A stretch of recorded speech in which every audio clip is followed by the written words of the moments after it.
होता। और जलसे में मेरे दोस्तों हमने आपने जो ये रिवाज बना रखा है कि बस जलसा करेंगे तभी हम चंदा देंगे आपको, जलसा नहीं करेंगे चंदा नहीं देंगे। और एक कदम आगे बढ़कर अगर आप जलसे में जर्जीस अंसारी को बुलाएंगे तब हम आपको जो है चंदा देंगे, अब्दुल गफ्फार को बुलाएंगे तब चंदा देंगे। मेरी ये बातें अगरचे की हिकमत से खाली है, मैं नाम लेकर कह रहा हूं और इसलिए नाम लेकर कह रहा हूं कि मेरे कानों में वो सदाएं गूंज रही है। अब्दुल गफ्फार को बुलाए, आप जर्जीस को बुलाएं। मेरे दोस्तों, शेर शाहवादी बिरादरी के भाइयों, नौजवानों, क्या सिर्फ पूरे हिंदुस्तान में शेर शाहवादियों में और कोई अहले हदीसों में आलिम नहीं है? बस वही एक आलिम है अब्दुल गफ्फार, जिसको आप सुनने के लिए आएंगे, हजारों का खर्च करेंगे, वही जर्जीस को बुलाएंगे, लाखों का आप खर्च करेंगे और पैसा बटोरेंगे, पैसा हासिल करेंगे। मेरे दोस्तों, ऐसे पैसों से क्या फायदा आपको होने वाला है कि चंद लम्हे आप अपने कान की अय्याशी के लिए,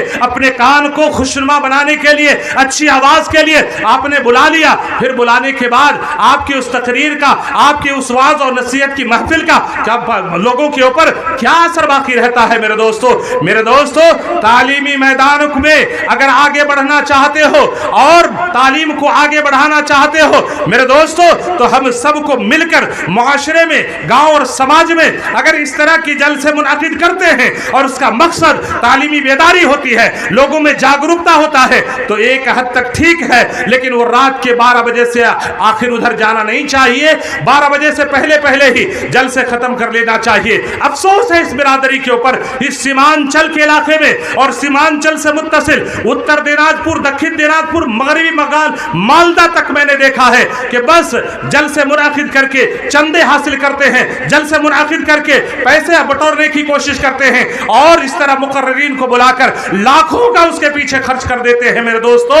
और आपको मालूम है इस गांव के, इस इलाके के अभी जहां ये जलसा हो रहा है, पूर्व जवार में जितने भी घर हैं, जाओ किसी भी घर वाले से पूछो कि आज तुम्हारे यहाँ कितना खर्चा आया है, वो बिला झिझक ये कहेगा कि आज मैंने 1000 खर्चा कर दिया है, 1500 खर्चा कर दिया है, मैं मुर्गा लाया, मैं मीट लाया, मैं फला लाया, मैं ठिका लाया।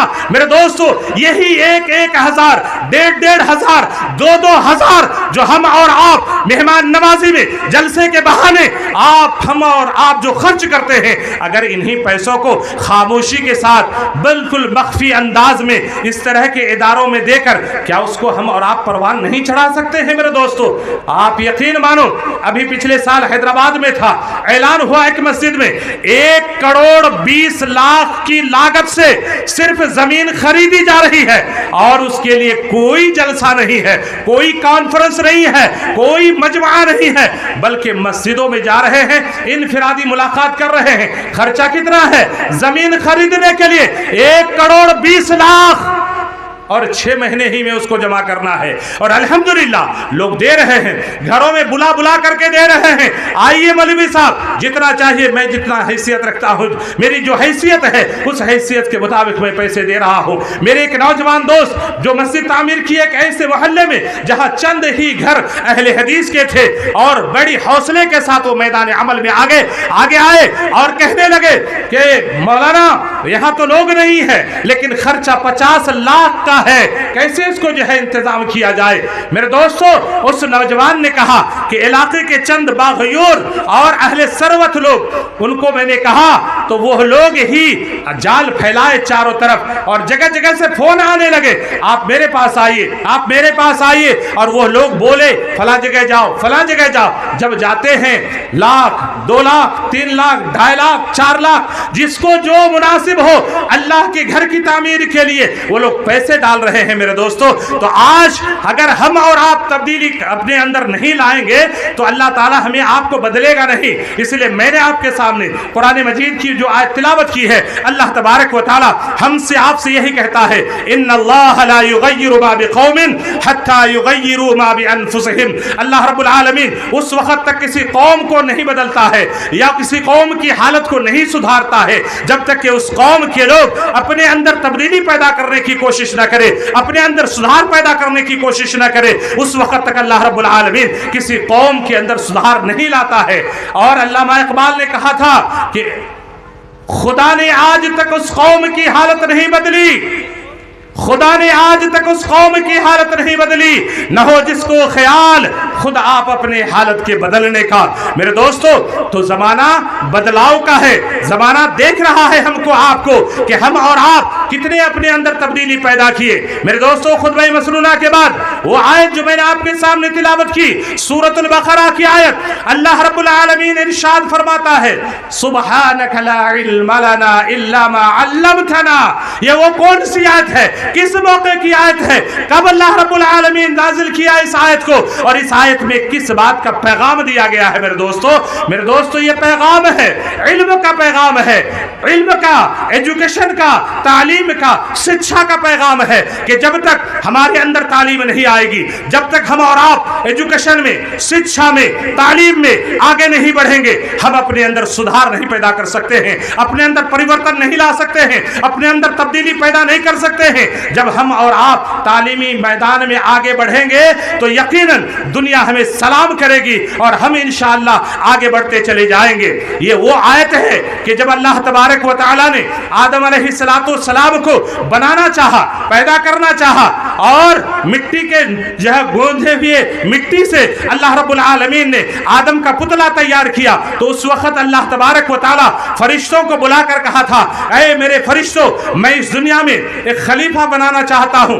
इरादा और जो है बात आदम अलैहिस्सलातु वस्सलाम की थी कि मैं आदम को पैदा करना चाहता हूं। तो अल्लाह रब्बुल आलमीन के इस सवाल के जवाब में फरिश्तों ने कहा था, ऐ अल्लाह, तू एक ऐसी कौम को, ऐसे लोगों को पैदा करना चाहता है जो आपस में लड़ेगी, आपस में झगड़ेगी और आपस में खून खराबा करेगी। ऐ अल्लाह, क्या कमी है, तू ऐसे बंदे को क्यों बनाना चाहता है, क्यों पैदा करना चाहता है? तो मेरे दोस्तों, अल्लाह रब्बुल आलमीन ने जवाब दिया और ये कहा, जो मैं जानता हूं वो तुम नहीं जानते हो। फिर आदम अलैहिस्सलातु वस्सलाम का नुत्फा तैयार हुआ, पुतला तैयार हुआ, और अल्लाह रब्बुल आलमीन उसके अंदर रूह डाल दिया, और रूह डालने के बाद आदम अलैहिस्सलातु वस्सलाम को बहुत सारी चीजों का इल्म सिखा दिए, और इल्म सिखाने के बाद फिर फरिश्तों को इकट्ठा किए, और इकट्ठा करने के बाद आदम अलैहिस्सलातु वस्सलाम को उनके सामने पेश किए।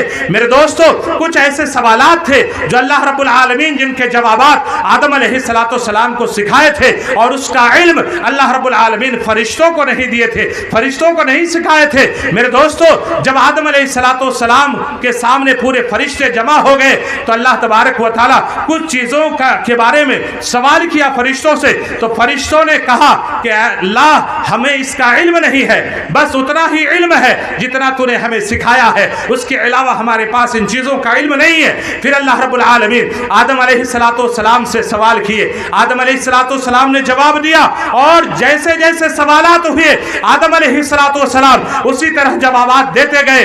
तब अल्लाह रब्बुल आलमीन ने फरिश्तों से कहा, देखा ये है आदम, और जो तुम नहीं जानते थे, जिसका इल्म तुमको नहीं था, तुमने जवाब नहीं दिया, लेकिन आदम ने जवाब दिया। मेरे दोस्तों, मुफस्सिरीन ने लिखा है कि आदम अलैहिस्सलातु वस्सलाम की फौकियत, आदम अलैहिस्सलातु वस्सलाम की बरतरी, और आदम अलैहिस्सलातु वस्सलाम को जो एजाज मिला, इज्जत मिली, एहतराम मिला, वो किसकी वजह से? इसी इल्म की वजह से, इसी जानकारी की वजह से। मेरे दोस्तों, तो जब तक हमारे पास, आपके पास इल्म नहीं होगा, जानकारी नहीं होगी, हम और आप आगे नहीं बढ़ सकते हैं। तालीमी मैदान में हमको आपको आगे बढ़ना होगा। मेरे दोस्तों, कब तक खाते पीते अपना गुजारा कर लेंगे? कब तक जमीनों के पीछे पड़े रहेंगे? कब तक जमीन खरीद करके बंगले बनाने की कोशिश करते रहेंगे, घर बार सजाने की कोशिश करते रहेंगे? मेरे दोस्तों, दुनिया की पूरी दौलत अगर समेट लिया जाए और उस दौलतमंद के सामने अगर इल्म ना हो, वो साहिब इल्म ना हो, इल्म की दौलत उसके सीने में ना हो, तो मेरे दोस्तों, उस आदमी का कोई मकाम और कोई मर्तबा नहीं है।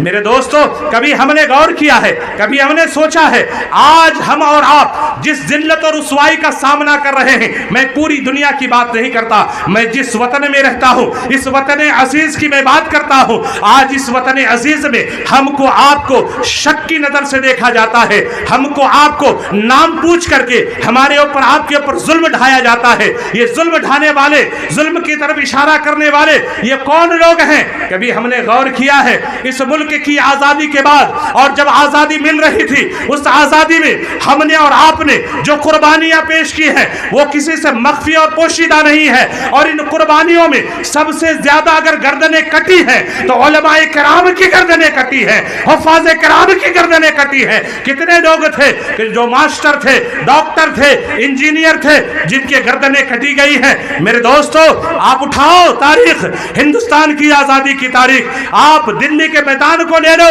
और दिल्ली के जो है गलियों को, कोचों को ले लो, वहां पर बसे उस जमाने के दरख्तों को ले लो। हर दरख्त पर उलमा की गर्दनें लटक रही थी, उलमा के सर लटक रहे थे। वजह क्या थी? एक जुनून था कि इस मुल्क को आजादी दिलाना है, अंग्रेजों को इस मुल्क से भगाना है और अमन व अमान कायम करना है। मेरे दोस्तों, उस जमाने में हमने तो लड़कर अंग्रेजों को इस वतन से भगा दिया, लेकिन उसके बाद हमने क्या किया?